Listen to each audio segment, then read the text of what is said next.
Bem-vindo ao Unesp Notícias. Hoje preparamos um jornal especial dedicado à discussão de um assunto importante que cresce em visibilidade no Brasil, a saúde mental dos universitários.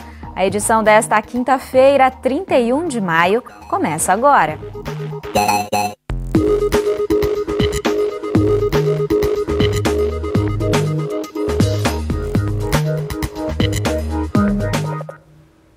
Boa tarde. Para esta edição especial, contamos com a presença do professor Érico Campos, que é vice-coordenador do curso de Psicologia da Faculdade de Ciências da Unesp em Bauru. Muito obrigada, professor, por aceitar esse nosso convite. Eu que agradeço. É sempre um prazer estar conversando e discutindo essas questões que realmente são tão importantes atualmente. Com certeza. O professor Érico vai nos ajudar a compreender os riscos e os tabus que cercam a questão da saúde mental dentro das universidades. Entrar na universidade é um sonho para muitos jovens, mas a nova rotina, a distância da família, as responsabilidades e cobranças que acompanham o início da vida acadêmica podem ser desafiadoras. Em casos extremos, o desenvolvimento de patologias psicológicas como ansiedade e depressão impõe barreiras que interrompem trajetórias promissoras e ligam o sinal de alerta para a dimensão das consequências pessoais e sociais dessa realidade. É nesse contexto que a atenção à saúde mental dos universitários tem se tornado motivo de preocupação para pais, estudantes e gestores das instituições de ensino superior. Professor, esse ainda é um tabu dentro do contexto universitário? Sim, certamente. Eu acho que tem vários níveis onde isso acontece. A instituição universitária, por sua inserção, sua origem, né, ela tem uma marca muito forte com uma certa posição de conhecimento, né? E por conta disso, sempre foi muito difícil as pessoas reconhecerem sua própria impotência e seu próprio desconhecimento. Então, por isso, toda a hierarquia, né, da academia está muito centrada num lugar de conhecer e de poder, né, e onde reconhecer fraquezas, né, é mal visto. Então isso sempre marcou a relação do trabalhador, do universitário, do estudante com esse local. Então essa é uma questão mais geral, né? Sempre foi assim, né? Então tem uma certa aura, né, da cátedra, né, do professor, do acadêmico, que é um grande ideal, que não corresponde à realidade, mas que norteia uma certa fantasia de como as pessoas se relacionam com a academia. Então isso certamente é o primeiro fator, né? Agora, tem outros fatores que têm a ver com as mudanças que, né, a própria formação dos alunos, a formação profissional e a formação do pesquisador vão ganhando. E, de fato, recentemente se tem começado a discutir e também noticiar e tornar público questões de saúde mental nesses ambientes, né? Então, nesse sentido, o tabu diminuiu, porque isso já é falado, reconhecido, mas ainda carece de trabalho, né? E uma outra questão importante é que isso tem aparecido, né, muito fortemente, como vocês vão mostrar, certamente, né? E quais os riscos, professor, de se naturalizar ou de não se dar atenção a essas questões? Acho que naturalizar pode ser entendido também de duas formas. Naturalizar tem a ver com tomar uma coisa como natural, que é assim mesmo, né? E, portanto, você tem que se acostumar com isso, né? E, de fato, tem coisas que são naturais deste momento da vida e desta inserção, né, numa instituição, num momento de formação profissional, mas que certamente não envolvem, né, o grau de sofrimento e de desenvolvimento de patologias, né, de saúde mental que a gente tem observado. Agora, também a gente tem que tomar um cuidado em não naturalizar esse sofrimento do ponto de vista também de uma concepção puramente de adoecimento, né? De adoecimento psíquico, de adoecimento mental, de patologia psiquiátrica, né? Porque, de fato, né, as pessoas desenvolvem transtornos de ansiedade, transtornos de depressão, né, comportamentos suicidas, tudo isso tem um nome, do ponto de vista psiquiátrico, inclusive, né? São transtornos psiquiátricos e, portanto, são formas de adoecimento mental e psíquico. Mas a gente tem que tomar cuidado também de não naturalizar isso no sentido de tomar apenas como um efeito de uma disfunção fisiológica, né? De um indivíduo tomado isoladamente do seu contexto social, né? Da instituição onde ele está inserido. Então, a grande questão não é nem tanto naturalizar em termos de banalizar, mas é tentar buscar uma explicação que é puramente médico, né? De caráter médico, né? Isso é o que a gente chama de medicalização, né? Então, essa restrição que é o grande risco. Bom, e quais condições do ambiente acadêmico contribuem para a consolidação desse quadro? A nossa equipe foi ouvir a opinião dos próprios estudantes. Vamos ver. Eu acredito que, além de todo o desgaste emocional que a gente tem de fazer a graduação, que muitas vezes é integral, que é no meu curso, então a gente não tem muito tempo para fazer outras coisas, também tem a distância da família. A maioria dos universitários daqui mora longe, são de outras cidades, então a gente acaba vindo para cá, não conhecendo muitas pessoas, tendo que se virar sozinho. Então acho que isso é uma das coisas que é um desgaste emocional assim, mais prejudicial, que eu acredito. E também sempre tem essas pautas que nem a gente está tendo agora de ter greve e ficar muito à mercê de quando eu vou conseguir voltar para casa ou não, quando eu não vou conseguir voltar, se minhas férias vão coincidir com a dos meus amigos, então acaba tendo esse desgaste no sentido de que você acaba perdendo um pouco dos vínculos que você tem na sua cidade de origem. Quem tem mais condições consegue ter tempo para fazer algumas coisas, para praticar exercício, ter tempo para ficar na faculdade. Porque eu faço engenharia mecânica. O curso ele exige bastante da gente. Nós temos que dar tempo fora, extra sala para o curso. Eu tenho que trabalhar fora para poder me manter aqui. Aí já não tenho tanto tempo para manter na faculdade ou com exercício. Aí varia de cada um, né, a disponibilidade.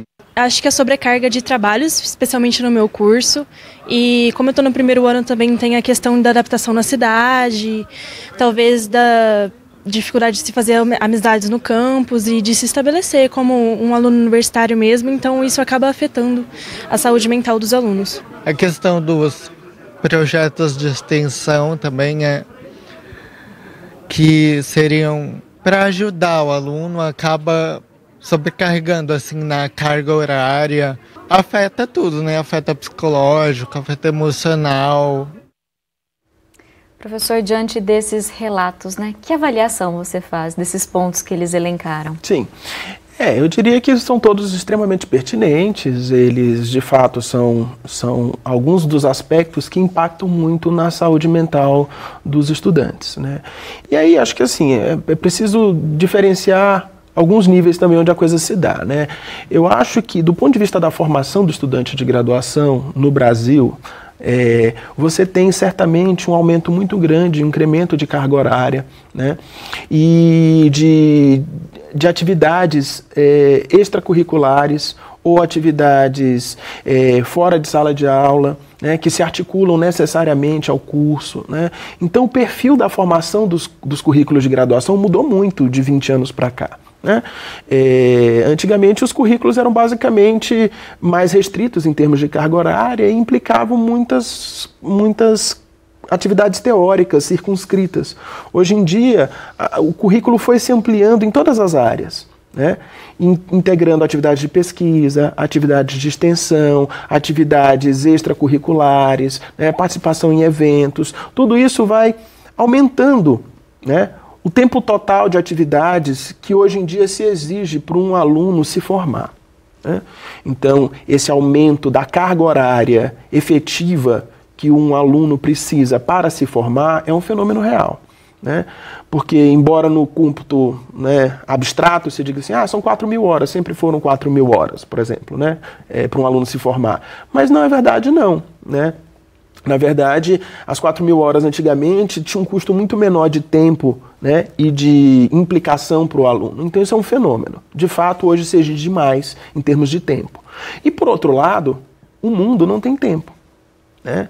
Também, em 2, 3 gerações, né, as pessoas hoje em dia não têm tempo para estudar, né? Então antes a pessoa fazia um curso integral, né? Ela tinha, primeiro, condições de estudar para além do tempo, né? Condições materiais, porque a família poderia dizer, não, você está na faculdade, então, né, nós vamos prover isso para você de certa forma, o Estado provia. A gente tem uma precarização da família, né, e das formas da família conseguir sustentar o seu filho, né, para poder fazer esse tempo em que ele é um adulto, mas ainda está estudando, né, e isso exige que as pessoas vão para o mercado de trabalho para poder estudar, coisa que antigamente não se fazia, né? Antes, na minha geração, era assim, você vai estudar ou você vai trabalhar, né? Você vai fazer a universidade ou você vai trabalhar. Se você for fazer a universidade, você não precisa trabalhar, a sua família, de certa forma, vai investir em você. Hoje em dia, a gente não tem essa condição da família investir no aluno. Isso cada vez é mais raro, né? Além da parte do Estado que investe, no caso das universidades públicas, né? Cada vez mais o Estado tendo que teria de assumir, né, esse investimento, que é o que a gente chama das políticas de permanência, né, de assistência estudantil, e nem o poder privado, né, nem as famílias conseguem dar conta disso, nem o poder público também consegue, porque as universidades cada vez menos conseguem fazer isso, então fica a cargo do próprio sujeito se bancar. Né? E essa é uma situação que se arrasta para pós-graduação. Sim. Um estudo conduzido por pesquisadores do Centro de Ciências da Saúde da Universidade do Texas e publicado na revista Nature no início deste ano, evidencia que esse cenário se reproduz na pós-graduação. A investigação mostra que estudantes de mestrado e doutorado têm 6 vezes mais chance de enfrentar depressão e ansiedade.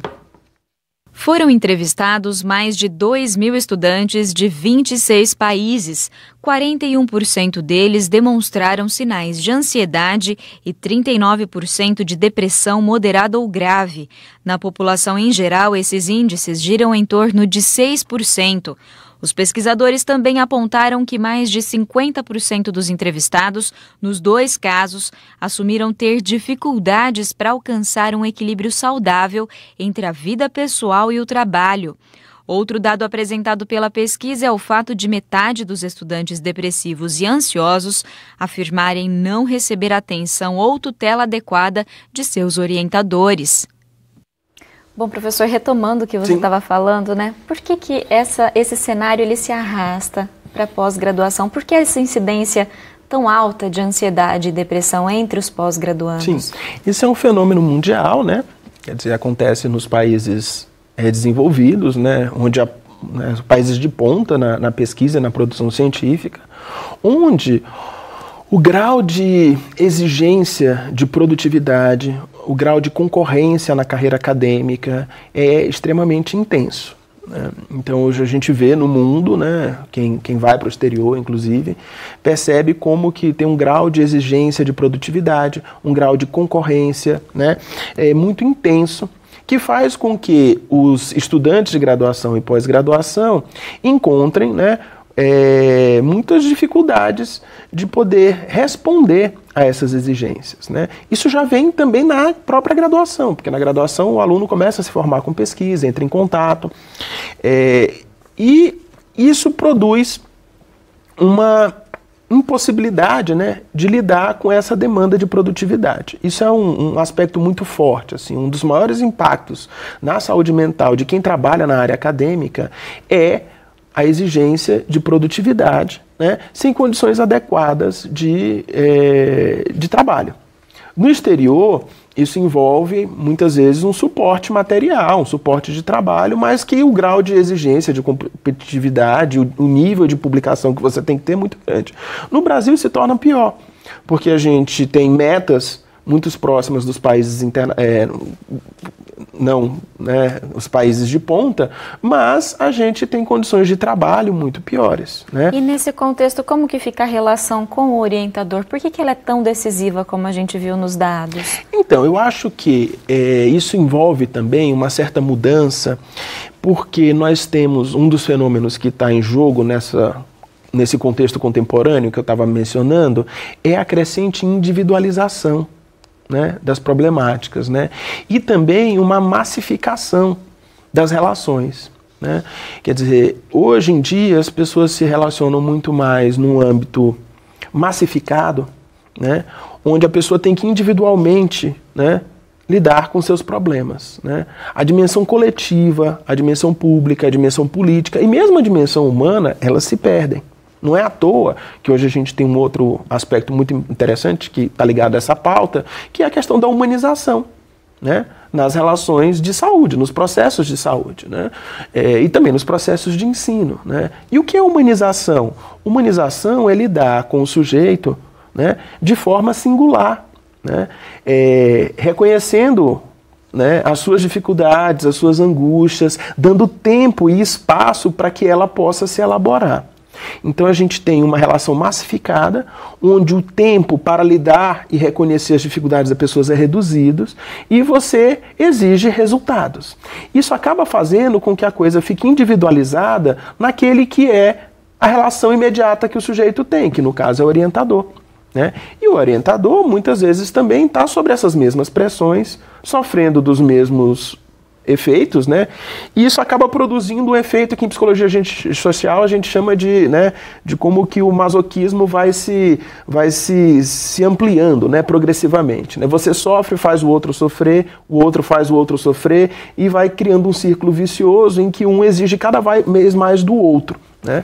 Então esse encadeamento da exigência é algo que acaba marcando a posição dos orientadores, né? Professor, infelizmente o nosso tempo está acabando. Esse é um tema importantíssimo que merece outras oportunidades de discussão aqui no Unesp Notícias. Então, eu agradeço mais uma vez a sua presença. Tá, ok, muito obrigado. Eu que agradeço, fico à disposição para outros esclarecimentos. E parabéns pela matéria, acho que ela é bastante relevante. O Unesp Notícias fica por aqui e volta amanhã às 5h15. Reveja esta edição e outras no nosso site e nas redes sociais. Tchau!